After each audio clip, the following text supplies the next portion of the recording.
ಹಿರಿಯ ನಟ ದ್ವಾರಕೀಶ್ ಅಂತಿಮ ದರ್ಶನಕ್ಕೆ ಸಕಲ ಸಿದ್ಧತೆಯನ್ನು ಮಾಡಿಕೊಳ್ಳಲಾಗ್ತಾ ಇದೆ. ರವೀಂದ್ರ ಕಲಾಕ್ಷೇತ್ರದ ಆವರಣದಲ್ಲಿ ಸಾರ್ವಜನಿಕರಿಗೆ ಅಂತಿಮ ದರ್ಶನಕ್ಕೆ ಬ್ಯಾರಿಕೇಡ್ ಹಾಕಿ ವ್ಯವಸ್ಥೆಯನ್ನು ಕೂಡ ಮಾಡಿಕೊಳ್ಳಲಾಗಿದೆ. ಬ್ರಾಹ್ಮಣ ಸಂಪ್ರದಾಯದಂತೆ ದ್ವಾರಕೀಶ್ ಅವರ ಅಂತ್ಯ ಸಂಸ್ಕಾರವನ್ನು ನೆರವೇರಿಸಲಾಗುತ್ತೆ. TR ಮಿಲ್ ಚಿತಾಗಾರದಲ್ಲಿ ಅಂತಿಮ ವಿದಾಯವನ್ನು ಹೇಳಲಾಗತ್ತೆ. ಇನ್ನೇನು ಕೆಲವೇ ಕ್ಷಣಗಳಲ್ಲಿ ಅವರ ಪಾರ್ಥಿವ ಶರೀರ ರವೀಂದ್ರ ಕಲಾಕ್ಷೇತ್ರಕ್ಕೆ ಬಂದು ತಲುಪಲಿದೆ. ಆ ಕುರಿತ ಮಾಹಿತಿಯನ್ನು ನಾವು ನಿಮಗೆ ನೀಡ್ತಾ ಇದ್ದೀವಿ. ಕನ್ನಡ ಚಿತ್ರರಂಗದ ಹಿರಿಯ ನಟ ನಿರ್ಮಾಪಕ ದ್ವಾರಕೀಶ್ ವಿಧಿವಶರಾಗಿದ್ದು ಅವರ ಅಂತ್ಯಕ್ರಿಯೆಯನ್ನು ನೆರವೇರಿಸಲಾಗುತ್ತೆ. ಇವತ್ತು ಚಾಮರಾಜಪೇಟೆಯ KR ಮಿಲ್ ಬಳಿ ಇರುವಂತಹ ಬ್ರಾಹ್ಮಣರ ಚಿತಾಗಾರದಲ್ಲಿ ಇವರ ಅಂತ್ಯಕ್ರಿಯೆ ನೆರವೇರಲಿದೆ. ಇನ್ನು ದ್ವಾರಕೀಶ್ ಅವರ ಪಾರ್ಥಿವ ಶರೀರವು ಇನ್ನೇನು ಕೆಲವೇ ಕ್ಷಣಗಳಲ್ಲಿ ಎಲೆಕ್ಟ್ರಾನಿಕ್ ಸಿಟಿಯಲ್ಲಿರುವಂತಹ ಅವರ ನಿವಾಸದಲ್ಲಿಯೇ ಈಗ ಇದೆ. ಸದ್ಯಕ್ಕೆ ಗಣ್ಯರು ಮತ್ತು ಕುಟುಂಬಸ್ಥರು ಈಗಾಗಲೇ ಅಂತಿಮ ದರ್ಶನವನ್ನು ಕೂಡ ಪಡೆದುಕೊಂಡಿದ್ದಾರೆ. ಅವ್ರಿಗೂ ಕೂಡ ವ್ಯವಸ್ಥೆಯನ್ನು ಕೂಡ ಮಾಡಲಾಗಿತ್ತು. ಸಾರ್ವಜನಿಕರ ದರ್ಶನಕ್ಕೆ ಇದೀಗ ವ್ಯವಸ್ಥೆಯನ್ನು ಕೂಡ ಮಾಡಲಾಗಿದೆ. ರವೀಂದ್ರ ಕಲಾಕ್ಷೇತ್ರದಲ್ಲಿ ಬೆಳಗ್ಗೆ 10:30-11 ಗಂಟೆಯವರೆಗೂ ಕೂಡ ಅಂತಿಮ ದರ್ಶನಕ್ಕೆ ಅವಕಾಶವನ್ನು ನೀಡಲಾಗಿದೆ ಸಾರ್ವಜನಿಕರಿಗೆ. ಆ ಬಳಿಕ ಪಾರ್ಥಿವ ಶರೀರವು ಚಾಮರಾಜಪೇಟೆಗೆ ರವಾನೆ ಕೂಡ ಆಗಲಿದೆ. ದ್ವಾರಕೀಶ್ ಅವರು ಬಹಳ ದಿನಗಳಿಂದ ಅನಾರೋಗ್ಯದಿಂದ ಬಳಲ್ತಾ ಇದ್ರು. ಮೊನ್ನೆ ರಾತ್ರಿ ಕೂಡ ಅವರಿಗೆ ಲೈಟಾಗಿ ಲೂಸ್ ಮೋಷನ್ ಕೂಡ ಆಗಿತ್ತು ಅಂತ ಕೂಡ ಹೇಳಲಾಗ್ತಾ ಇದೆ. ಇನ್ನು ರಾತ್ರಿ ಸರಿಯಾಗಿ ನಿದ್ದೆ ಮಾಡಿರಲಿಲ್ಲ. ಬೆಳಗ್ಗೆ ಕಾಫಿ ಕುಡ್ಕೊಂಡು 2 ಗಂಟೆ ಮಲಗ್ತೀನಪ್ಪ ಆಮೇಲೆ ಎಬ್ಸು ಅಂತ ಕೂಡ ಹೇಳಿದ್ರಂತೆ ಮಗನ ಬಳಿ. ಆನಂತರ 10 ಗಂಟೆಗೆ ಮುಂಚೆ ಅವರನ್ನು ಎಬ್ಬಿಸೋದಕ್ಕೆ ಪ್ರಯತ್ನ ಕೂಡ ಮಾಡಿದ್ದಾರೆ. ಆ ಸಂದರ್ಭದಲ್ಲಿ ಪಲ್ಸ್ ರೇಟ್ ಕಂಪ್ಲೀಟಾಗಿ ಡ್ರಾಪ್ ಆಗಿತ್ತು. ಡ್ರಾಪ್ ಆದಂತಹ ಸಂದರ್ಭದಲ್ಲಿ ಡಾಕ್ಟರ್ಗೆ ಕರೆ ಮಾಡಿ ಈ ರೀತಿ ಆಗಿದೆ ಅಂತ ಹೇಳಿ ಡಾಕ್ಟರ್ನ ಕೂಡ ಸ್ಥಳಕ್ಕೆ ಕರೆಸಿದ್ರು. ಬಟ್ ಆದರೆ ಅಷ್ಟರಲ್ಲಾಗಲೇ ನಮ್ಮನ್ನೆಲ್ಲ ಆಗಲಿ ಭಾರತ ಲೋಕಕ್ಕೆ ತಮ್ಮ ಪ್ರಯಾಣವನ್ನು ಕೂಡ ಮಾಡಿದರು ದ್ವಾರಕೀಶ್ ಅವರು. ಇನ್ನವರು ನಟ ದ್ವಾರಕೀಶ್ ಪುತ್ರ ಯೋಗೇಶ್ ಒಂದಷ್ಟು ಮಾಹಿತಿನ ಕೂಡ ಹಂಚಿಕೊಂಡಿದ್ದಾರೆ. ಅವರು ಎಷ್ಟು ಗಂಟೆಗೆ ಅವರ ವಿಧಿವಿಧಾನ ನೆರವೇರುತ್ತೆ. ಈಗಾಗಲೇ ಮನೆಯಲ್ಲಿ ನೀವು ಕೂಡ ಗಮನಿಸಿದ್ರಿ, ಬ್ರಾಹ್ಮಣ ಸಂಪ್ರದಾಯದಂತೆ ಒಂದಷ್ಟು ಪೂಜಾ ಕೈಂಕರ್ಯಗಳು ಕೂಡ ನೆರವೇರಿಸಲಾಗ್ತಾ ಇತ್ತು. ಇನ್ನು ಕೇಂದ್ರ ವಿಭಾಗದ ಪೊಲೀಸರಿಂದ ಕೂಡ ಬಂದೋಬಸ್ತ್ ವ್ಯವಸ್ಥೆ ಕೂಡ ಆಗಿದೆ. ರವೀಂದ್ರ ಕಲಾಕ್ಷೇತ್ರದಲ್ಲಿ ಭದ್ರತೆಗಾಗಿ ಅಂತಲೇ 100 ಜನ ಪೊಲೀಸರನ್ನು ನಿಯೋಜನೆ ಮಾಡಲಾಗಿರುವಂಥದ್ದು. ನೂಕುನುಗ್ಗಲಾಗುವಂತಹ ಎಲ್ಲ ಸಾಧ್ಯತೆಗಳು ಕೂಡ ಇರುವಂಥದ್ದು. ತಮ್ಮ ನೆಚ್ಚಿನ ನಟ ದ್ವಾರಕೀಶ್ ರವರನ್ನು ಕಣ್ತುಂಬಿಕೊಳ್ಳೋದಕ್ಕೆ, ಅವರ ಅಂತಿಮ ದರ್ಶನವನ್ನು ಪಡೆದುಕೊಳ್ಳೋದಕ್ಕೆ ಸಾರ್ವಜನಿಕರಿಗೆ ಅವಕಾಶವನ್ನು ಮಾಡಿಕೊಡಲಾಗಿದೆ ರವೀಂದ್ರ ಕಲಾಕ್ಷೇತ್ರದಲ್ಲಿ. ಇನ್ನೇನು ದೃಶ್ಯದಲ್ಲೂ ಕೂಡ ಗಮನಿಸ್ತಾ ಇದ್ದೀರಿ, ಪೂಜೆಗಳನ್ನು ಮಾಡಲಾಗ್ತಾ ಇದೆ. ಅವರ ಪಾದಕ್ಕೆ ನೀರು ಹಾಕಿ, ಅವರ ಬಾಡಿಗೆ ನೀರು ಹಾಕಿ ಬ್ರಾಹ್ಮಣ ಸಂಪ್ರದಾಯದಂತೆ ಪೂಜೆಯನ್ನು ಕೂಡ ನೆರವೇರಿಸಲಾಗ್ತಾ ಇದೆ. ಆ ಕುರಿತ ಡೀಟೇಲ್ಸನ್ನು ನಿಮ್ಮ ರಿಪಬ್ಲಿಕ್ ಕನ್ನಡದಲ್ಲಿ ಕೂಡ ಗಮನಿಸ್ತಾ ಇದ್ದೀರಿ. ಬ್ರಾಹ್ಮಣ ಸಂಪ್ರದಾಯದಂತೆ ಒಂದಷ್ಟು ಪೂಜಾ ಕಾರ್ಯಕ್ರಮಗಳನ್ನು ಕೂಡ ನೆರವೇರಿಸಲಾಗ್ತಾ ಇದೆ. ಮನೆಯ ಬಳಿ 7 ಗಂಟೆಗೆ ರವೀಂದ್ರ ಕಲಾಕ್ಷೇತ್ರಕ್ಕೆ ಬರಬೇಕಾಗಿತ್ತು. ಒಂದಷ್ಟು ಪೂಜೆ ವಿಧಿವಿಧಾನ ಮತ್ತು ಒಂದಷ್ಟು ಜನ ಬಂದು ಅವರ ಅಂತಿಮ ದರ್ಶನವನ್ನು ಪಡೆದುಕೊಂಡು ಇರುವಂತಹ ಸಂದರ್ಭದಲ್ಲಿ ನಿಧಾನ ಆಗ್ತದೆ.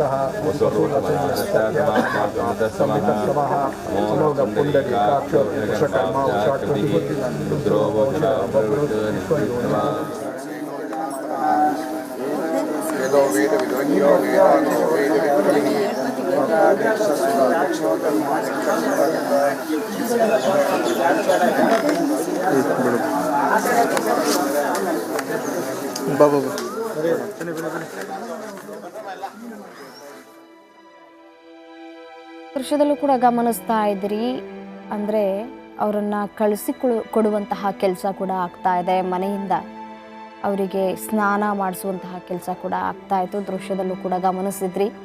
ವಿದ್ಯಾಟದ ಮುಂದೆ ದ್ವಾರಕೀಶ್ ರವರು ಸೋತಿದ್ದಾರೆ. 3 ಬಾರಿ ಅವರು ತೀರ್ಕೊಂಡ್ರು ಅಂತ ಹೇಳಿ ಒಂದಷ್ಟು ಸೋಷಿಯಲ್ ಮೀಡಿಯಾದಲ್ಲೂ ಕೂಡ ಸುದ್ದಿಯನ್ನು ಹರಿಬಿಡಲಾಗಿತ್ತು. ಜೀವಂತವಾಗಿ ಇರುವಂತಹ ಸಂದರ್ಭದಲ್ಲೇ ಅವರನ್ನು ಕಳುಹಿಸಿಕೊಡುವಂತಹ ಕೆಲಸ ಒಂದಷ್ಟು ದುಷ್ಟರು ದುರುಳರು ಮಾಡಿದರು. ಆದ ನಂತರ ಸ್ವತಃ ದ್ವಾರಕೀಶ್ ಅವರೇ ಇಲ್ಲಪ್ಪ ನಾನು ಆರೋಗ್ಯವಾಗಿದ್ದೀನಿ, ನಾನು ಕ್ಷೇಮವಾಗಿದ್ದೀನಿ ಅಂತ ಕೂಡ ಒಂದು ವಿಡಿಯೋ ಮಾಡೋದ್ರ ಮೂಲಕ ಅವರ ಅಭಿಮಾನಿಗಳಿಗೆ ವಿಷಯವನ್ನು ಕೂಡ ಮುಟ್ಟಿಸಿದ್ರು. ನಿನ್ನೆ ಕೂಡ ಅವರು ತೀರಿ ಹೋದಂತಹ ಸಂದರ್ಭದಲ್ಲಿ ಒಂದಷ್ಟು ಜನ ಅಭಿಮಾನಿಗಳು ಫೇಕ್ ಸುದ್ದಿ ಆಗಿರಬಹುದು, ಈ ಹಿಂದೆ 3 ಬಾರಿ ಸುದ್ದಿನ ಹಬ್ಬಿಸಿದ್ರು, ಇದು ಕೂಡ ಅದೇ ರೀತಿಯಾಗಿ ಫೇಕ್ ಸುದ್ದಿ ಆಗಿರಬಹುದು ಅಂತ ಕೂಡ ಅಂದ್ಕೊಂಡಿದ್ರು. ಬಟ್ ಆದರೆ ಅದು ನಿಜ ಆಗಿತ್ತು. ನಿಜಕ್ಕೂ ಕನ್ನಡ ಚಿತ್ರರಂಗಕ್ಕೆ ತುಂಬಲಾರದ ನಷ್ಟ ಅಂತಲೇ ಹೇಳ್ಬೋದು. ಎಸ್, ಈ ಕುರಿತು ಮತ್ತಷ್ಟು ಡೀಟೇಲ್ಸ್ ಕೊಡ್ತಾ ಹೋಗ್ತಾರೆ ನನ್ನ ಕಲೀಗ್ ಅಜಯ್ ದೂರವಾಣಿ ಸಂಪರ್ಕದಲ್ಲಿದ್ದಾರೆ. ಎಸ್, ಏನು ಅಜಯ್, ಪಾರ್ಥಿವ ಶರೀರವನ್ನು ತೆಗೆದುಕೊಂಡು ಬರುವಂತಹ ಕೆಲಸಗಳು ಆಗ್ತಾ ಇದೆಯಾ? ಎಷ್ಟು ಸಮಯ ತೆಗೆದುಕೊಳ್ಬಹುದು? ಪೂಜಾ ವಿಧಿವಿಧಾನ ಮುಗೀತಾ? ಡೀಟೇಲ್ಸ್ ಕೊಡ್ತಾ ಹೋಗೋದಾದ್ರೆ ಅಜಯ್. ಖಂಡಿತವಾಗ್ಲೂ ರಮ್ಯಾ, ಏನಂತಂದ್ರೆ ಬ್ರಾಹ್ಮಣ ಸಂಪ್ರದಾಯದಂತೆ ಈಗಾಗ್ಲೇ ಎಲ್ಲಾ ರೀತಿಯಾದಂತ ಸಕಲ ಸಿದ್ಧತೆಗಳನ್ನು ಕೂಡ ಮಾಡ್ಕೊಳ್ಳಾಗ್ತಾ ಇರುವಂತದ್ದು. ಇನ್ನು ಪೂಜಾರಿಗಳಂದ್ರೆ ಅವರ ಒಂದು ಬ್ರಾಹ್ಮಣ ಸಂಪ್ರದಾಯದಂತೆ ಇಲ್ಲಿ ಮನೆಯಲ್ಲೂ ಕೂಡ ಸಾಕಷ್ಟು ಒಂದ್ ರೀತಿ ಪೂಜೆ ಪುನಸ್ಕಾರಗಳು ಕೂಡ ಇರುವಂತದ್ದು. ಸೊ ಹೀಗಾಗಿ ಅದನ್ನು ಕೂಡ ಈಗಾಗ್ಲೇ ಮಾಡ್ಲಾಗ್ತಾ ಇರುವಂತದ್ದು. ಇನ್ನೇನು ಕೆಲವೇ ಕ್ಷಣಗಳಲ್ಲಿ ಅಂದ್ರೆ ಇನ್ನೊಂದು 10 ರಿಂದ 15 ನಿಮಿಷದಲ್ಲಿ ಕೂಡ ಈಗಾಗ್ಲೇ ಇಲ್ಲಿಂದ ಏನೋ ಒಂದು ಕಾನ್ವೆ ಮುಖಾಂತರ ಅಂದ್ರೆ ಪೊಲೀಸರ ಒಂದು ಭದ್ರತೆಯಲ್ಲಿ ಒಂದು ಆಂಬ್ಯುಲೆನ್ಸ್ ಮುಖಾಂತರ ಕೂಡ ಕರ್ಕೊಂಡು ಅಂದ್ರೆ ಅಲ್ಲಿಗೆ ಬರ್ಲಾಗತ್ತೆ. ಆ ನಂತರ ಅವರ ಕುಟುಂಬಸ್ಥರಿಗೂ ಕೂಡ ಈಗಾಗ್ಲೇ ವೆಹಿಕಲ್ ನ ಕೂಡ ಈಗಾಗ್ಲೇ ಅರೇಂಜ್ಮೆಂಟ್ ಕೂಡ ಆಗಿರುವಂತದ್ದು. ಸೊ ಹೀಗಾಗಿ ಇಲ್ಲಿ ಈಗ ಎಲ್ಲ ಪೂಜಾ ಕಾರ್ಯಕ್ರಮಗಳು ಕೂಡ ಈಗಾಗ್ಲೇ ನಡೀತಾ ಇರುವಂತದ್ದು. ಇದರ ಜೊತೆಗೂ ಕೂಡ ಸಾಕಷ್ಟು ಜನರು ಪೊಲೀಸರು ಕೂಡ ಇಲ್ಲಿ ಇರುವಂತದ್ದು. ಯಾವುದೇ ರೀತಿಯಾದಂತಹ ಏನು ತೊಂದರೆ ಆಗ್ಬಾರ್ದು ಅನ್ನೋ ಒಂದು ಉದ್ದೇಶದಿಂದಾಗಿ ಒಂದು ಕಾನ್ವೆ ಕೂಡ ಮಾಡಿರುವಂತದ್ದು. ಮತ್ತೆ ಜೊತೆಗೆ ಏನು 0 ಟ್ರಾಫಿಕ್ಗೂ ಕೂಡ ಈಗಾಗಲೇ ಮನವಿ ಕೂಡ ಮಾಡಿರುವಂತದ್ದು. ಸೊ ಹೀಗಾಗಿ ಬೆಳಗ್ಗೆನೆ ಅಂದ್ರೆ ಆದಷ್ಟು ಬೇಗ ಹೊರಟ್ರೆ ಇನ್ನಷ್ಟು ಟ್ರಾಫಿಕ್ ಕಡಿಮೆ ಇರುತ್ತೆ ಅಂತ ಹೇಳಿ ಈಗಾಗಲೇ ಎಲ್ಲಾ ಸಿದ್ಧತೆಗಳನ್ನು ಕೂಡ ಮಾಡ್ಕೊಳ್ಳಾಗಿರುವಂತದ್ದು. ಕೆಲವೇ ಕ್ಷಣಗಳಲ್ಲೂ ಕೂಡ ಈಗಾಗಲೇ ಹೊರಡುವಂತ ಎಲ್ಲಾ ಸಾಧ್ಯತೆಗಳು ಕೂಡ ಇರುವಂತದ್ದು. ಇನ್ನು ನಿನ್ನೆನೂ ಕೂಡ ಸಾಕಷ್ಟು ಗಣ್ಯರು ಕೂಡ ಬಂದಿದ್ರು. ಈಗಾಗಲೇ ಬೆಳಗ್ಗಿನ ಜಾವ ಅಂದ್ರೆ ನಟ ಶಿವರಾಜ್ ಕುಮಾರ್ ಏನಿದ್ರು ಅವರು ಕೂಡ ಚುನಾವಣಾ ಪ್ರಚಾರದಲ್ಲಿದ್ರು ಶಿವಮೊಗ್ಗದಲ್ಲಿ. ಈಗ ಅವರು ಕೂಡ ಅಂತಿಮ ದರ್ಶನ ಪಡೆಯೋದಕ್ಕೂ ಕೂಡ ಬಂದಿದ್ರು. ಇಲ್ಲೂ ಕೂಡ ಅಂತಿಮ ದರ್ಶನ ಪಡೆದು ಅವರು ಕೂಡ ಮಾಧ್ಯಮದೊಂದಿಗೆ ಮಾತನಾಡ್ತಾ ಹೇಳ್ತಾ ಇದ್ರು, ಇಲ್ಲ ನಮಗೆ ತುಂಬಾ ಒಂದು ಆತ್ಮೀಯರಾದಂತಹ ಒಂದು ಕುಟುಂಬ ಇದು, ನಾವು ಕೂಡ ಅವರನ್ನ ಕಳ್ಕೊಂಡು ಸಾಕಷ್ಟು ನೋವಿನಲ್ಲಿದ್ದೀವಿ, ಅವರ ಕುಟುಂಬಕ್ಕೂ ಕೂಡ ದೇವರು ಆ ಒಂದು ಶಕ್ತಿ ನೀಡ್ಲಿ, ಅದನ್ನ ತಡ್ಕೊಳ್ಳೋ ಒಂದು ಏನು ಶಕ್ತಿಯನ್ನ ನೀಡ್ಬೇಕು ಅಂತ ಹೇಳಿ ನಾನು ಕೂಡ ಕೇಳ್ಕೊಂತೀನಿ ಅನ್ನೋ ಒಂದು ಭಾವುಕ ಮಾತುಗಳನ್ನು ಕೂಡ ನಟ ಶಿವರಾಜ್ ಕುಮಾರ್ ಅವರು ಕೂಡ ಆಡಿದ್ರು. ಇನ್ನು ಒಟ್ಟಿನಲ್ಲಿ ಹೇಳೋದಾದ್ರೆ ಇನ್ನೇನು ಕೆಲವೇ ಕ್ಷಣಗಳಲ್ಲೂ ಕೂಡ ಈಗಾಗ್ಲೇ ಏನು ಇಲ್ಲಿ ಇರುವಂತಹ ಎಲ್ಲರೂ ಕೂಡ ಈಗಾಗ್ಲೇ ಎಲ್ಲ ಸಿದ್ಧತೆಗಳನ್ನು ಕೂಡ ಈಗಾಗ್ಲೇ ಮಾಡ್ಲಾಗಿರುವಂತದ್ದು. ಇನ್ನು ಆಂಬುಲೆನ್ಸ್ ಕೂಡ ಈಗಾಗ್ಲೇ ರೆಡಿ ಆಗಿದೆ. ಇನ್ನೇನು ಕೆಲವೇ ಕ್ಷಣಗಳಲ್ಲೂ ಕೂಡ ಹೊರಡುವಂತ ಎಲ್ಲಾ ಸಾಧ್ಯತೆಗಳು ಕೂಡ ಇರುವಂತದ್ದು. ರಮ್ಯಾ. ರೈಟ್ ಅಜಯ್, ಧನ್ಯವಾದ ತಮ್ಮೆಲ್ಲ ಮಾಹಿತಿಗಾಗಿ.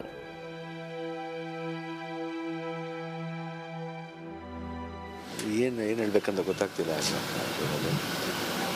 ದ್ವಾರಕೀಶ್ ಅಂಕಲ್ನ ನಾವು ಚಿಕ್ಕವರಿದ್ದಂಗೆ ನೋಡ್ತಾ ಇದ್ದಾರೆ. ಆಮೇಲೆ ಅಪ್ಪಾಜಿ, ಅಮ್ಮ, ನಮ್ಮ ಚಿಕ್ಕಪ್ಪ ವರ್ಧನ್ ಆಗಿರ್ಬೋದು, ಇಲ್ಲ ವಿಜಯಶಂಕರ್, ಎಲ್ಲರೂ ಹುಣಸು ಕೃಷ್ಣಮೂರ್ತಿಗಳು, ಭಾರ್ಗವ ಅವರು ಎಲ್ಲ ಒಂದು ಫ್ಯಾಮಿಲಿ ಅಂತ ಹೇಳಿ ತಪ್ಪಾಗಲ್ಲ. ಯಾಕಂದರೆ ತುಂಬ ಕ್ಲೋಸ್ ಆಗಿದೆ. ಚೆನ್ನೈಲಿಂದ ಜೊತೆಲಿ ಇದ್ದವರು. ಆಮೇಲೆ ಫಸ್ಟ್ ಪಿಕ್ಚರೇ ದೂರದ ಬೆಟ್ಟ, ಇದು ಮೇಯರ್ ಮುತ್ತನ್ ಫಸ್ಟ್ ಪಿಕ್ಚರ್. ಆಮೇಲೆ ಅಪ್ಪಾಜಿ ಜೊತೆಲಿ ಕಾಂಬಿನೇಷನ್ ಜಾಸ್ತಿ ಮಾಡಿದ್ದಾರೆ ಅಪ್ಪಾಜಿ ಜೊತೆಲಿ. ಆಮೇಲೆ ಒಂದು ಒಳ್ಳೆ ಬಾಂಧವ್ಯ. ನಾವು ಅವ್ರ ಇದರಲ್ಲಿ ಆಯುಷ್ಮಾನ್ ಭವ ಅಂತ ಸಿನಿಮಾ ಮಾಡಿದೆ. ಅವ್ರ ಮಕ್ಕಳಾಗಲಿ ಮೋರ್ ಲೈಕ್ ಫ್ಯಾಮಿಲಿ, ಫ್ರೆಂಡ್ಸೇ, ತುಂಬ ಕ್ಲೋಸ್ ಫ್ರೆಂಡ್ಸ್. ಮಕ್ಕಳ ಜೊತೆ ಎಲ್ಲ ಮಕ್ಕಳು ನನಗೆ ತುಂಬ ಆಗ್ತದೆ. ಅಂದರೆ ಅವರಿಲ್ಲ ಅಂತ ನೆನೆಸ್ಕೊಳ್ಳೋಕ್ಕೆ ಒಂಥರ ಬೇಜಾರಾಗುತ್ತೆ. ಹಾಗಾಗಿ ಇಂಡಸ್ಟ್ರಿ ಕೊಡುಗೆ ನೀವೇ ನೋಡ್ಬೋದು. ಆ್ಯಕ್ಟಿಂಗ್ ಮಾತ್ರ ಅಲ್ಲ, ಪ್ರೊಡಕ್ಷನ್ ಸೈಡಿಂದ ಎಷ್ಟೋ ಫಿಲ್ಮ್ಸ್ಗಳನ್ನ, ಸಾಕಷ್ಟು ದೊಡ್ಡ ಮಟ್ಟ ಫಿಲ್ಮ್ಸ್ನ ಅವರು ಆವಾಗಲೇ ಮಾಡಿದ್ದಾರೆ. I think one of the top most producer in Indian industry ಅಂತ ಹೇಳಿದ್ರು ತಪ್ಪಾಗಲ್ಲ. ಯಾಕಂದರೆ ಅಮಿತಾಬ್ ಬಚ್ಚನ್ ಜೊತೆ ಮಾಡಿದ್ದಾರೆ, ರಜನಿಕಾಂತ್ ಅವ್ರ ಜೊತೆ ಮಾಡಿದ್ದಾರೆ. ಸಾಕಷ್ಟು I think one of the top leading producers ಅಂತ ಹೇಳೋಕ್ಕೆ ಇಷ್ಟಪಡ್ತೀನಿ. ಅವರಿಲ್ಲ ಅಂತ ನೆನೆಸ್ಕೊಳ್ಳೋಕ್ಕೆ ಒಂಥರ ಕಷ್ಟ ಆಗುತ್ತೆ. ಅವ್ರ ಫ್ಯಾಮಿಲಿ ಮೆಂಬರ್ಸ್ಗೆ ದೇವ್ರ ಶಕ್ತಿ ಕೊಡಲಿ. ಬಟ್ ನಾವು ಇರ್ತೀವಿ ಜೊತೆಲಿ, ನಾವು ಫ್ಯಾಮಿಲಿ ಮೆಂಬರ್ಸ್ ಏನೋ ಜೊತೆಲಿ ಅವ್ರ ಜೊತೆಲಿ ಇರ್ತೀವಿ ನಾವು ಅಂತ ಹೇಳೋಕ್ಕೆ ಇಷ್ಟಪಡ್ತೀನಿ. ಏನು ಹೇಳ್ಬೇಕಂತ ಗೊತ್ತಾಗ್ತಿಲ್ಲ. ದ್ವಾರಕೀಶ್ ಅಂಕಲ್ನ ನಾವು ಚಿಕ್ಕವರಿದ್ದ ಕರುನಾಡಿನ ಪ್ರಚಂಡ ಕುಳ್ಳ, ಅಪ್ರತಿಮ ನಾಯಕ, ಸೋಲುಗಳ ನಡುವೆಯೂ ಗೆಲುವಿನ ಹಾರ ತೊಟ್ಟು ಫಿನಿಕ್ಸ್ನಂತೆ ಎದ್ದು ನಿಲ್ತಿದ್ದ ನಿರ್ದೇಶಕ. ಸಾಲು ಸಾಲು ಸಿನಿಮಾಗಳನ್ನ ನಿರ್ಮಿಸಿ ಕರುನಾಡ ಜನರನ್ನ ಸೆಳೆದ ನಿರ್ಮಾಪಕ. ಇನ್ನು ನೆನಪು ಮಾತ್ರ.